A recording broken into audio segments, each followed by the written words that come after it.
A'udzubillahi minasyaitonirrajim. Bismillahirrahmanirrahim. Assalamualaikum warahmatullahi wabarakatuh. Alhamdulillahirabbil alamin wa bihi nasta'in ala umuri dunya waddin. Wassalatu wassalamu ala asrafil anbiya'i wal mursalin sayyidina Muhammadin wa ala alihi wa ashabihi ajma'in. Ya alim Allahumma alimna ma yanfa'una wanfa'na bima 'allamtana wa zidna ilma wa arana al-haqqa haqqan warzuqna ittiba'ah wa arana al-batila batila warzuqna ijtinabah. Rabbana zidna ilman warzuqna fahman warzuqna thayyiban wa amalan mutaqabbalan. Il ghafur rabbana innana amanna faghfir lana dzunubana wa qina adzabannar. Alhamdulillahirabbil alamin. Amma ba'd. Alhamdulillah, segala puji dan syukur adalah milik Allah. Kembali kita berjumpa di channel iDream TV dalam program Keluarga Muslim, ya, di mana insyaallah kita akan coba meningkatkan wawasan kita, pemahaman kita tentang bagaimana mewujudkan rumah tangga yang sakinah, mawaddah dan juga warahmah. Tidak lupa kita baca salawat dan salam. Allahumma salli ala Sayyidina Muhammad wa ala ali Sayyidina Muhammad. Assalamualaikum ayuhan Nabi wa rahmatullahi wabarakatuh. Semoga Allah terima dan dilimpah curahkan kepada para nabi, para rasul, wabil khusus Rasulullah Muhammad SAW. Dan semoga kita termasuk ke dalam kelompok orang yang akan berbahagia ketika berjumpa dengan Allah nanti di yaumul mahsyar, dijauhkan dari api neraka, dimasukkan ke dalam surga, dan dipertemukan dengan Rasulullah SAW. Baik sahabat iDream yang dirahmati Allah, dimanapun Anda berada, di dalam kesempatan kali ini di program Keluarga Muslim saya akan mengangkat tema tentang mewujudkan kehidupan bertetangga yang sehat. Kenapa? Karena kehidupan bertetangga di dalam rumah tangga kita, atau kehidupan bertetangga ini bagian dari kehidupan rumah tangga juga. Artinya rumah tangga kita ini juga dipengaruhi oleh bagaimana keadaan dan kehidupan bertetangga kita. Ya, rumah tangga itu ada di dalam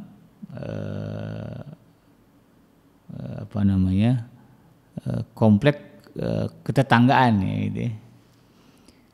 Kecuali mungkin kalau di kampung, ya, kalau dulu lah, ya, kadang satu rumah jaraknya jauh gitu ya.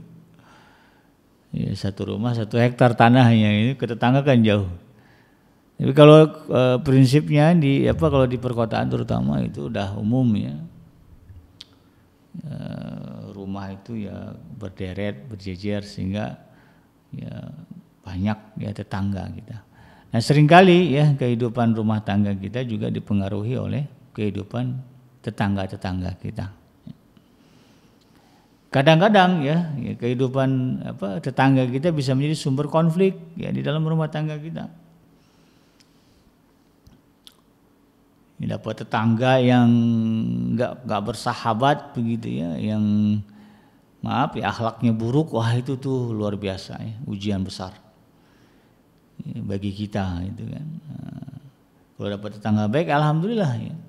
Itu tadi ya, tetangga berpengaruh. Dapat tetangga yang baik, alhamdulillah, anak-anaknya juga baik. Kemudian anak kita main dengan dia, diajaknya sholat berjamaah, diajaknya hal-hal baik, alhamdulillah, itu ya nikmat dari Allah. Sehingga wajar kalau kemudian ya Nabi Allah Nuh alaihissalam itu pernah berdoa ya, ketika kapalnya akan berlabuh, dia minta kepada Allah, Rabbana anzilna munzalan mubarakan wa anta khairul munzilin. Ya Allah, tempatkanlah ya kami di tempat yang penuh dengan keberkahan, dan sesungguhnya Engkau adalah sebaik-baik pemberi tempat. Makanya salah satu tip penting juga ya bagi pasangan-pasangan yang sedang cari tempat tinggal, ya apakah mau beli atau ngontrak atau sewa, untuk kemudian meminta kepada Allah agar diberikan tempat yang kemudian dipenuhi dengan keberkahan. Ya, salah satu indikasi adanya keberkahan dari Allah, tetangga kita berada di lingkungan ya, tetangga yang baik. Ini kita minta kepada Allah. Ya. Karena itu tadi ya mereka sangat berpengaruh di dalam kehidupan kita. Makanya di dalam kitab Tauratnya Nabi Musa ya, di dalam Ten Commandment itu ya, 10 perintah dan larangan itu yang diturunkan kepada Bani Israel, salah satunya adalah larangan berzina dengan istri tetangga. Zaman sekarang apalagi ya, istilah selingkuh atau affair ya sering terjadi juga di kehidupan bertetangga. Berapa banyak ya suami yang kemudian harus menceraikan istrinya ya, atau dia digugat cerai oleh istrinya ya gara-gara kasus itu ya, perzinahan dengan tetangga. apalagi anak kita ya. Banyak juga kasus ya anak-anak kita dalam cerita ya kehidupan masyarakat kita, anak yang kemudian menjadi korban kejahatan tetangganya, dibunuh oleh tetangganya sendiri, itu banyak. Jadi memang kita tidak bisa mengabaikan kehidupan bertetangga. Nah, dan inilah yang kemudian kita harus paham bagaimana caranya kita bisa mewujudkan kehidupan bertetangga ya, yang sehat. Ya, paling tidak mulai dari diri kita deh ya. Ya, syukur-syukur kalau kemudian kita punya pengaruh yang besar untuk memberikan pengaruh positif kepada tetangga-tetangga kita, maka kita wujudkan juga ya. Kita tularkan juga prinsip-prinsip ya, mewujudkan kehidupan bertetangga yang sehat kepada mereka. Ada di Sumatera ya, kalau nggak salah Sumatera Utara atau mana atau Aceh ya. Ada satu kampung ya, di situ saling bantu membantu untuk makan sehari-hari. Ya, jadi ada dapur umum. Jadi kehidupan bertetangga itu boleh dikatakan sehat karena tidak ada iri-irian. Ya, semuanya hidup dalam kebersahajaan. Ya. Apa yang mereka dapatkan akan di-share dengan tetangga-tetangga. Ya. Semuanya akan merasakan kebaikan. Sampai makan itu deh, makan dibikinkan dapur umum. Ya, lauknya sama semua. Gitu. Jadi luar biasa itu, saya lupa nama daerahnya di mana, tapi ada. Ya mungkin kita nggak akan begitu-gitu amat lah ya, tapi paling tidak secara spiritual ya, dari segi kejiwaan ya, itu terbangun hubungan bertetangga yang sehat. Ya. Ya, kalau semuanya ya memahami ya bagaimana hak dan kewajiban ya, kepada sesama Muslim dalam konteks bertetangga, maka insya Allah kan jadi kebaikan ya untuk semuanya. Nah sebaliknya kalau kemudian itu tidak terwujud, yang ada nanti jadi masalah. Ya. Nah, di beberapa masyarakat kita ya pernah juga ya ada juga kebiasaan yang mungkin awalnya dinilai baik begitu ya di dalam bertetangga. Ya, konteks zaman dulu mungkin iya, tapi kan sekarang zaman berubah ya sahabat iDream. Kita tidak bisa memandang tradisi kebiasaan yang dulu kita lakukan ya, di luar konsep syariatnya. Kalau syariat kan jelas ya, itu kekal sampai kiamat dan menjadi satu kebaikan itu kan. Karena yang menurunkan itu kan Allah itu kan.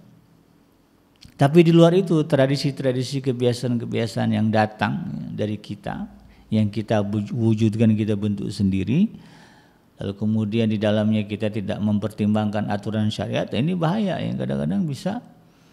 Mungkin dulu bagus, ya, relevan, nggak masalah, tidak menjadi beban. Tetapi ketika berbicara zaman berubah, keadaan sudah semakin susah misalnya, ya, secara finansial, nah ada kebiasaan-kebiasaan yang kemudian menjadi beban, menjadi memberatkan. Ya, salah satunya adalah ya, kebiasaan atau tradisi menyumbang ya, tetangga yang akan melakukan hajatan.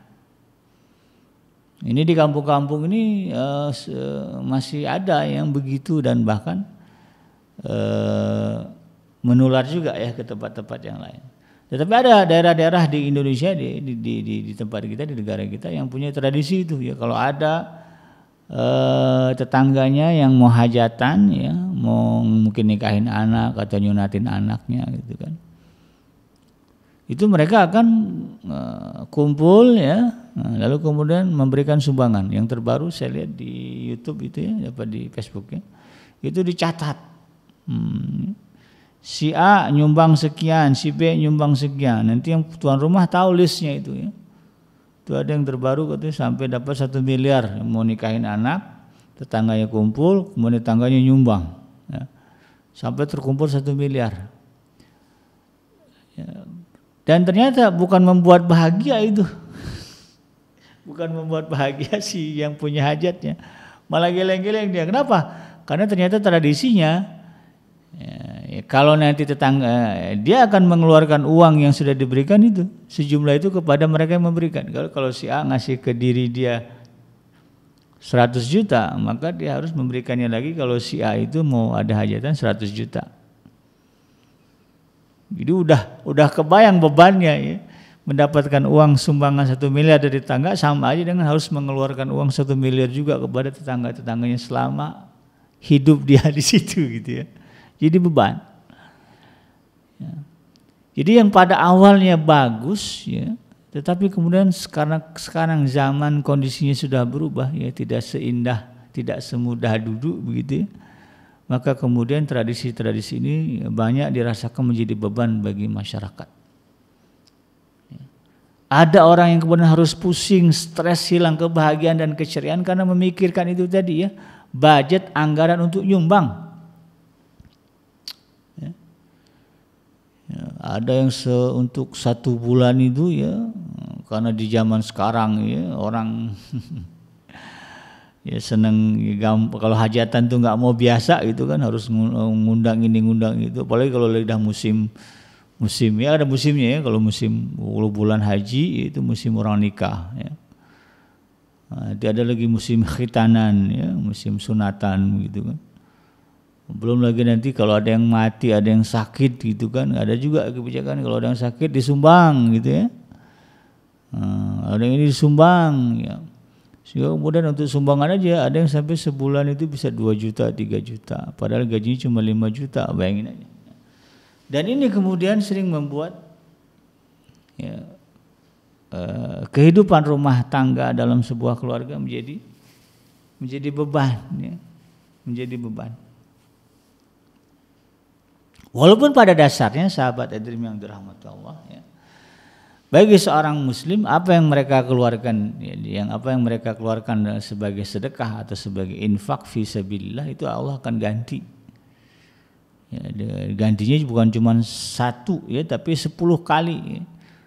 Di dalam surah Al-An'am kan ditegaskannya man jaa bil hasanah falahu asru amsalihha. Ya. Siapa yang datang dengan 10 kebaikan, dengan 1 kebaikan, maka Allah akan mendatangkan baginya 10 kebaikan yang serupa. Jadi kalau teorinya ya, nyumbang 1 juta Allah akan ganti 10 juta. Ya, itu dalam konsep infak itu begitu ya. Itu konsepnya, teorinya. Tetapi kan persoalannya bukanlah semua orang kemudian level keimanannya bisa dengan mudah menerima itu. Ya, ada orang yang sedang berjuang untuk ya, menjadi orang yang imannya bagus gitu kan. Ya. Tapi kalau kemudian sudah dihadapkan dengan beban ya itu. Ya, dia sedang berjalan menuju kelas 6 gitu kan. Nah, tapi baru di kelas 3 udah dikasih beban anak kelas 6, itu udah bahaya itu kan. Yang ada dia jadi malas sekolah gitu ya. Misalnya gurunya salah ngasih soal gitu kan, yang dikasih soal anak kelas 6 udah ya, keder dia ya. Marah-marah ya, orang tuanya juga bingung gitu kan, kalau anaknya nilainya jelek akhirnya nggak mau sekolah. Nah, dalam tetangga juga begitu ya. Tidak bisa dengan mudah kita katakan Allah jangan pelit gitu kan, nanti juga Allah ganti. Orang imannya nggak semuanya selevel itu. Bagi Anda yang sudah mencapai level iman itu, insya Allah nggak ada masalah dan memang akan diganti Allah gitu kan. Itu kan hukum ayatnya begitu. Tapi orang-orang yang kemudian level imannya belum sampai ke sana, ini tidak bisa kita paksakan. Ya, Allah saja mengatakan la yukallifullahu nafsan illa wus'aha. Ya, Allah tidak membebankan orang itu kecuali melalui kesanggupannya. Dan seringkali ya, kehidupan masyarakat kita, kehidupan bertetangga kita ya, sering membebani orang di luar kesanggupan. Dipukul rata aja gitu ya. Dan sistem sosial kita ya seolah-olah tidak mau tahu ya, pokoknya ada lah kalau waktunya disakit ya harus keluar. Kalau enggak nanti dikucilkan. Nah, ya. Diisolasi oleh masyarakat, ditandain dia itu ya, kalau kita kondangan enggak pernah ngasih. Nah, udah jangan dikasih. Nah, ini juga melanggar prinsip syariat. Di dalam Islam itu ya, keburukan itu tidak boleh dibalas dengan keburukan ya. Ya, keburukan itu dibalas dengan kebaikan. Nah, ya, prinsipnya begitu ya. Rasulullah kan begitu sunnahnya. Rasulullah tidak memusuhi mereka yang memusuhi beliau, tetapi sebaliknya beliau menyayangi, merahmati. Sehingga kemudian musuhnya jadi sayang ya. Yang masyhur kan seperti kisah Sayyidah Hindun ya, binti Uqbah ya, istrinya Abu Sufyan ya. Itu kan luar biasa permusuhan dengan Rasulullah, tetapi Rasulullah kemudian ya, tidak menunjukkan kebencian ketika peristiwa Fathu Mekah.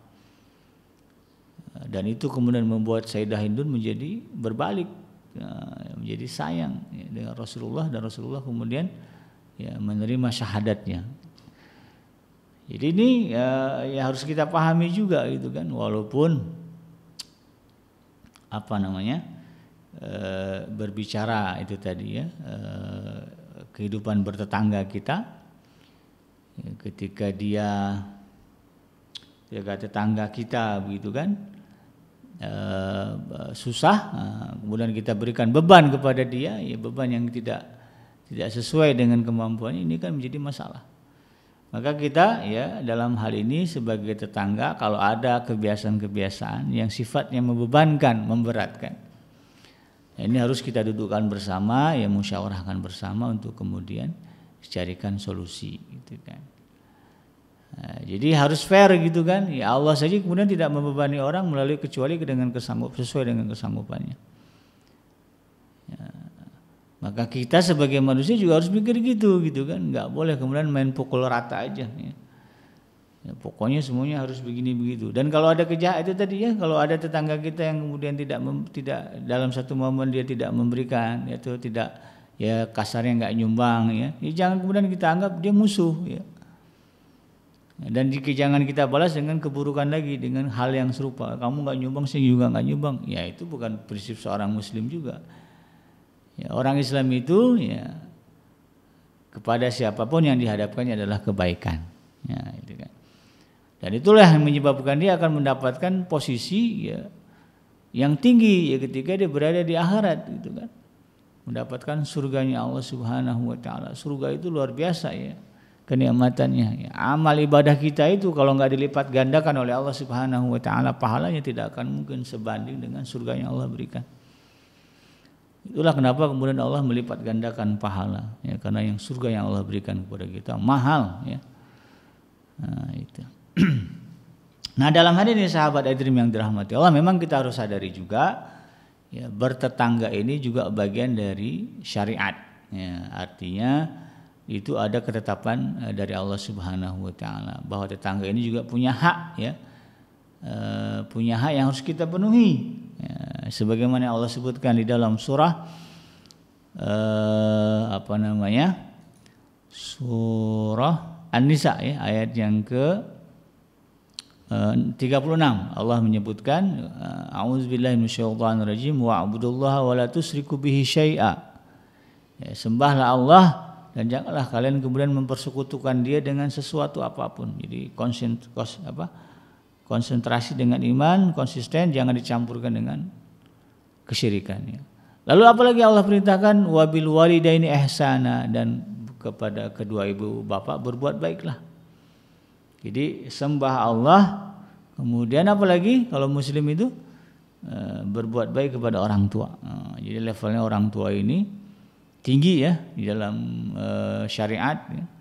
Ya, setelah kita ibadah kepada Allah, maka perbuatan berikutnya adalah berbuat baik kepada orang tua. Apalagi wabidil kurba, dan juga berbuat baik kepada kerabat. Kerabat juga punya hak. Allah punya hak untuk kita sembahi. Orang tua punya hak untuk kita berbuat baik, kemudian juga kerabat kita juga punya hak untuk kita berbuat baik kepada dia. Wal yatama, dan juga anak-anak yatim. Ya, wal masakin, ya, dan juga orang-orang miskin. Jadi orang tua, kemudian kerabat, ya, kemudian anak yatim, kemudian orang miskin. Itu hierarkinya, urutannya gitu kan. Jadi kebaikan kita hadapkan dulu kepada orang tua, lalu kemudian kita hadapkan kepada kerabat, ya. Lalu kemudian kita hadapkan kepada anak yatim, lalu kemudian kita hadapkan kepada anak-anak miskin, ya, kepada orang-orang miskin. Selesai, tidak ada lagi wal jaridil kurba, wal jaril junub, ya. Kemudian juga kepada tetangga yang dekat dan tetangga yang jauh. Jadi ada juga rupanya perintah Allah kepada kita untuk berbuat baik kepada tetangga yang dekat dan tetangga yang jauh. Ya, wasahibi bil janbi, ya, rekan kita, partner atau teman sejawat, ya, teman di kantor juga punya hak atas diri kita. Wabni sabil, ya, orang-orang dalam perjalanan juga punya hak atas kita. Wa ma malakat aimanukum, dan orang-orang yang berada dalam tanggungan kita, ya. Kalau dulu jariyah, ya, atau hamba sahaya. Sekarang kan ada mungkin pembantu, ya, tapi itu tuh bukan jariyah itu, ya. Orang yang kerja dengan kita, karyawan lah. Innallaha la yuhibbu man kana mukhtalan fakhura, dan sesungguhnya Allah tidak menyukai orang-orang yang sombong dan lagi sangat membanggakan diri. Kalau itu tidak dipenuhi ya, kita tidak memenuhi ibadah kepada Allah, tidak memenuhi berbuat baik kepada orang tua, kepada kerabat, kepada anak yatim, kepada orang miskin, kepada tetangga yang dekat dan jauh, kepada teman sejawat, kepada musafir ya, kepada orang-orang yang bertanggungan kita, itu sama saja kita telah berbuat sombong ya. Sombong di hadapan Allah Subhanahu wa taala ya, sampai enggak mau buat baik gitu ya. Nah, jadi dari sini kemudian kita harus paham bahwa bertetangga juga merupakan bagian dari syariat ya. Aturan agama, cuman konteksnya ya kita enggak berhenti di situ. Ada juga ayat yang menyebutkan di dalam surah At-Taghabun ya, dan ini menjadi prinsip umum ya di dalam kita menjalankan perintah Allah Subhanahu wa taala. Ayat yang ke-16 Allah mengatakan fattaqullaha mastata'tum ya wasma'u wa ati'u wa anfiqu khairan li anfusikum wa may yuqassuha nafsihi fa ulaika humul muflihun. Ya fattaqullaha mastata'tum, bertakwalah kalian ya kepada Allah sekuat kemampuanmu. Ya artinya apa? Ya disesuaikan dengan kadar kemampuan kita. Semaksimal kemampuan yang kita miliki itu takarannya. Ya, wasma'u ya dengarkanlah, wa'atiu dan taatilah apa yang Allah katakan, wa'anfiku dan infakkanlah, belanjakanlah ya, harta yang baik untuk dirimu. Khairul li anfusikum. Jadi prinsipnya ukurannya diri kita dulu gitu kan. Kebaikan itu untuk kita dulu, selebihnya baru kemudian kita ikut hierarki tadi itu ya. Jadi jangan sampai kayak lilin ya, menerangi tetapi kemudian habis terbakar. Itu bukan konsep seorang muslim kalau merujuk kepada ayat ini. Seorang muslim itu harus jadi obor ya. Obor itu dia menerangi tetapi tidak terbakar karena ada bahan bakarnya gitu kan, ada minyaknya. Maka dalam hal ini ya begitu ya. Jangan sampai kemudian semangat kita untuk bertakwa ya, atau dalam masyarakat itu fastabiqul khairat ya, berlomba-lomba dalam kebaikan, kemudian ya menyebabkan kita menjadi beban, terbebani yang melebihi kesanggupan kita. Nah, jadi dalam hal ini ya kepada mungkin ketua-ketua RT ya, ketua-ketua adat ya, atau ketua-ketua komunitas di dalam sebuah masyarakat ya, dalam konteks kehidupan bertetangga harus memahami ini ya. Ya, bahwa tidak semua orang memiliki level ketakwaan yang sama ya, karena Allah juga menegaskan fattaqullaha mastata'tum ya. Ya, bertakwalah semaksimal yang kamu bisa, yang kamu mungkin gitu kan. Nah, dalam hal ini tadi ya berbicara sumbangan tadi ya, kehidupan bertetangga yang sehat itu ya sahabat Edrim ya, dibuat ya, tidak sedetail itu tadi ya, yang kalau ada yang acara sumbang acara nikahan atau hajatan ditulis dicatat siapa yang nyumbang sekian. Itu udah enggak zamannya lagi kalau kata saya ya, enggak layak. Karena apa? Banyak orang yang merasa terbebani, sementara di dalam hal ini syariat saja sudah menekankan ya, Allah sendiri tidak membebankan beban ya, tidak membebankan sesuatu kecuali sesuai dengan kesanggupan, dan Allah juga meminta kita bertakwa dalam konteks sesuai dengan kesanggupan kemampuan kita. Ya, maka jangan dibuat yang kayak gitu ya. Jadi evaluasilah ini gimana rasanya datengin ini nanti di akhirat, ini penting ya. Karena siapa yang membuat keputusan ini, yang memutuskan ini, nanti di akhirat dia akan berhadapan dengan Allah. Ini gara-gara kamu gitu kan. Nah, kemudian jadi masalah. Ya, nanti orang-orang yang merasa terbebani akan berhadapan dengan kita yang menentukan kebijakan itu. Ya. Nggak repot nanti kita dikejar-kejar di akhirat. Nah, daripada kita salah menentukan kebijakan ya, dalam konteks bertetangga, maka alangkah baiknya kemudian ya para ketua-ketua adat ya atau ketua-ketua RT di dalam lingkungan bertetangga ini kemudian mengevaluasi ya kebijakan-kebijakan ini, nyumbang, kewajiban nyumbang itu ya. Tanya satu-satu dari hati ke hati ya warganya, gimana kebijakan ini, berat enggak? Nah, kita sebagai warga juga harus jujur gitu kan. Ya kalau zaman sekarang sebetulnya bisa voting ya, kalau kayak di tempat saya itu suka ada jejak pendapat yang di-share pakai Google Doc atau apa. nggak ketahuan siapa yang berpendapat. Nanti dilihat tuh persentasenya, oh ternyata banyak yang nggak bisa ini. Ya sudah, kita cancel kebijakan itu. Mudah kok zaman sekarang ya untuk menanya, mengetahui itu. Dan itulah yang harus kita perhatikan. Saya ya kadang-kadang ya itu yang saya utamakan itu kan. Kalau jadi pengurus apa-apa tuh pertimbangan sini jadi beban nggak? Kalau jadi beban nggak usah deh. Nah, ini kadang-kadang kan dalam konteks komunitas banyaknya di sekolah ada apa namanya komite sekolah, kadang-kadang buat kebijakan ya, jalan-jalan ke sana. Ini harus dipahami ya, setiap orang tua itu sanggup nggak itu kan. Ya, kemudian harus tahu itu ya sebelum menentukan kebijakan itu. Nah, kalau ternyata membebani dan jadi masalah ya kita sudah mengabaikan ayat ta'awanu 'alal birri wat taqwa. Saling membantulah dalam kebaikan dan takwa. Justru kita malah menyusahkan orang.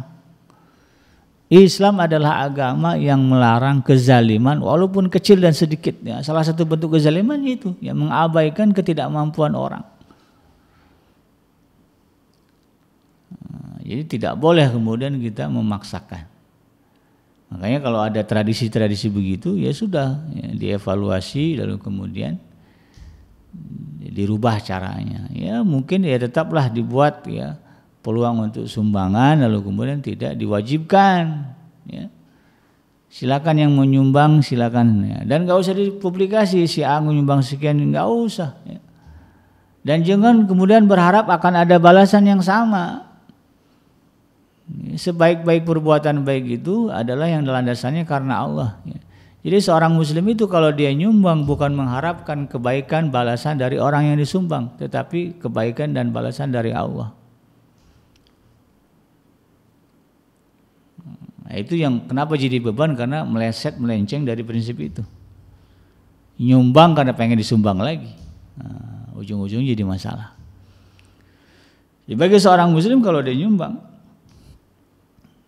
karena Allah. Itu pun kalau dia punya kelebihan, karena yang paling utama itu tadi ya orang tua dulu, diri dulu. Kan wa anfiqul khairal li anfusikum ya. Belanjakanlah harta yang baik untuk dirimu. Nah, ya kita dululah kebutuhan kita nih. Dalam sebulan kita punya penghasilan, punya budget, ya belanjakan yang baik-baik untuk kita dulu ya, kemudian keluarga kita, ya, orang tua kita. Ya, baru kemudian dari itu ya kerabat ya, lalu kemudian setelah kerabat masih ada kelebihan kita berikan kepada anak yatim, dari anak yatim kemudian kita berikan kepada orang miskin, masih ada kelebihan lagi, baru kita bicara tetangga itu nomor sekian ya. Setelah untuk diri, keluarga, orang tua, nah, itu kan ya, jadi itu pun berdasarkan kalau ada kelebihan. Kalau nggak ada kelebihan ya sudah, tetangga harus mafhum ya, oh si anu nggak nyumbang ya nggak apa-apa. Oh padahal dia kaya, kita kan melihat dari luar, kita nggak tahu ya pengeluaran dia seperti apa. Dan bagi seorang muslim ya prinsipnya tidak mau membebankan orang lain. Nah, ya muslim itu tidak mau jadi beban bagi orang lain. Ya. Muslim itu bukan bersandar kepada sesama manusia, tapi bersandar kepada Allah Subhanahu Wa Taala.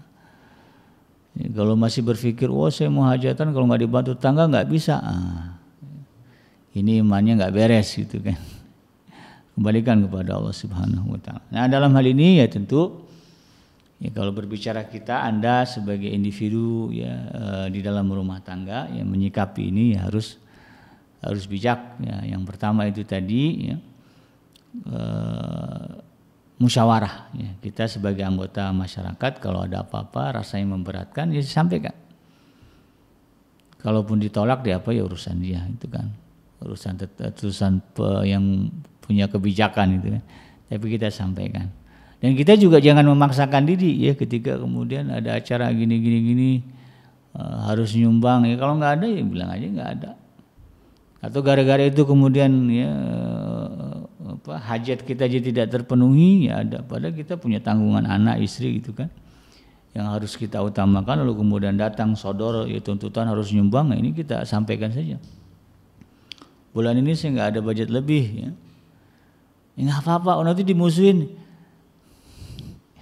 Kalau dimusuhin, jangan sedih kalau dimusuhin manusia. Ya. Sedihlah kita kalau dimusuhi oleh Allah Subhanahu Wa Taala. Ya, selagi kita prinsipnya itu tadi ya, landasannya adalah syariat, ya, kebaikan, ya, landasannya adalah apa yang Allah sebutkan di dalam Al-Quran, perintah Rasulullah SAW, sunnah Rasulullah SAW, nggak usah khawatir. Ya. Nah, dan juga jangan kikir. Nah, ya, karena di sini dia disebutkan ini di ayat yang ke-16 surat At-Taghabun ini, wa may yuqasuha nafsihi fa ulaika humul muflihun. Nah, siapa yang diselamatkan ya, atau tercegah ya, dirinya dari kekikiran, maka mereka adalah orang-orang yang beruntung. Prinsipnya seorang mukmin ya, yang namanya sedekah ya, yang namanya berbuat baik ya, yang namanya berinfak begitu, merujuk ke dalam surah Ali Imran ya, ayat yang ke-133. Wa anfiqu mimma razaqnahu allazina yunfiquna fis sarra'i wad dharra, ya, mereka yang tetap ya, menafkahkan, membelanjakan hartanya ya, artinya bersedekahlah dan sebagainya, fis sarra'i wad dharra, baik di dalam keadaan sempit maupun lapang. Ya, sesempit-sempitnya ya, sesusah-susahnya kita di dalam urusan rezeki ya, urusan harta, tetap ya, yang namanya berbuat baik, yang namanya infak, nafkah, sedekah harus kita kerjakan juga. Ya, cuma itu tadi kembali kepada ayat tadi, fattaqullaha masata'tum, disesuaikan dengan kesanggupan kita. Ya, lagi sempit-sempitnya budget begitu kan, kemudian muncul pengumuman tetangga kita ada yang kesusahan, harap keluarkan uang gini gitu ya. Silakan dibantu, maka ya, bukan berarti kemudian kita tidak mau membantu, kita sesuaikan saja. Ya, normalnya kita kalau lagi kelebihan gitu kan bisa nyumbang 100.000. Maka kondisi sekarang mungkin kan ya lagi susah, ya sudah bisa cuma 10.000, ya nggak apa-apa. Tapi ada yang kita keluarkan, ada yang kita bantu juga. Seorang muslim prinsipnya gitu, dia tidak kikir. Ya. Nah, ini yang kemudian kita harus tanamkan di dalam diri kita. Ya. Kita dalam hal ini, dalam kehidupan bertetangga yang sehat ini, gitu kan, kita utamakan ya, kebaikan untuk diri kita, keluarga kita, kerabat kita, anak-anak yatim sekitar kita, orang miskin tetangga kita. Tetapi kemudian itu semua tidak lantas menjadi beban bagi kita. Bagaimana biar tidak jadi beban? Yang pertama tentu luruskan niat ya, karena Allah Subhanahu wa taala, dan yakinlah kalau kita berbuat baik maka Allah akan mudahkan kebaikan-kebaikan kita ini dan akan Allah balas berlipat ganda, sehingga itu tidak jadi beban. Jadi beban karena kita berpikir kebaikan kita berkurang dan tidak diganti oleh Allah. Padahal Allah akan katakan akan didatangkan kebaikan yang serupa. Nah, kemudian yang kedua adalah ya itu tadi ya, kita harus tahu prinsip aulawiyat ya, keutamaan atau prioritas, skala prioritas ya. Ya tentu kita lihat dulu ya prioritasnya mana yang lebih penting. Oh, ini keluarga kita masih bisa tenggang, masih bisa bertahan, ya sudah kita utamakan mungkin tetangga kita dulu. Tapi kalau keluarga kita perlu juga, tetangga kita perlu juga, sebisa mungkin dibagi ya, mungkin 80% buat keluarga kita, 20% kita bagi ke tetangga kita. Tetap ada yang dibagi karena menghindari prinsip sifat kikir. Nah, ya. Jadi jangan sampai Allah memandang kita kikir. Ya. Ya, kikir itu apa? Sebetulnya bisa, namun kita nggak mau ngasih juga. Ya. Kalimatnya alladzina yunfikuna fis sarra'i wad dharra, yang mampu menginfakkan hartanya walaupun dalam keadaan lapang, sempit maupun lapang. Disebut sempitnya dulu ya, karena orang kalau lapang semua bisa, tapi kalau sempit nih kadang-kadang berpikir saya nggak bisa, padahal sebetulnya bisa. Dan orang ini yang kata Allah akan diberikan surga yang luasnya seluas langit dan bumi. Ya. Arduhas samawati wal ardh, ya. Luasnya seluas langit dan bumi. Ya, mudah-mudahan ya sahabat hadirin yang dirahmati Allah, ini bisa menjadi pemikiran bersama ya, bagaimana mewujudkan kehidupan bertetangga yang sehat di dalam lingkungan kita ya. Dan semoga ya Allah Subhanahu wa taala menempatkan sahabat hadirin sekalian ya di dalam satu lingkungan bertetangga yang diberkahi oleh Allah Subhanahu wa taala. Yang benar datangnya dari Allah dan yang salah semata-mata lahir dari kealfaan dan kehilafan saya pribadi. Saya bikin ibad undur. Subhanaka Allahumma rabbana wa bihamdika asyhadu an la ilaha illa anta astaghfiruka wa atubu ilaik. Walhamdulillahirabbil alamin. Wassalamualaikum warahmatullahi wabarakatuh.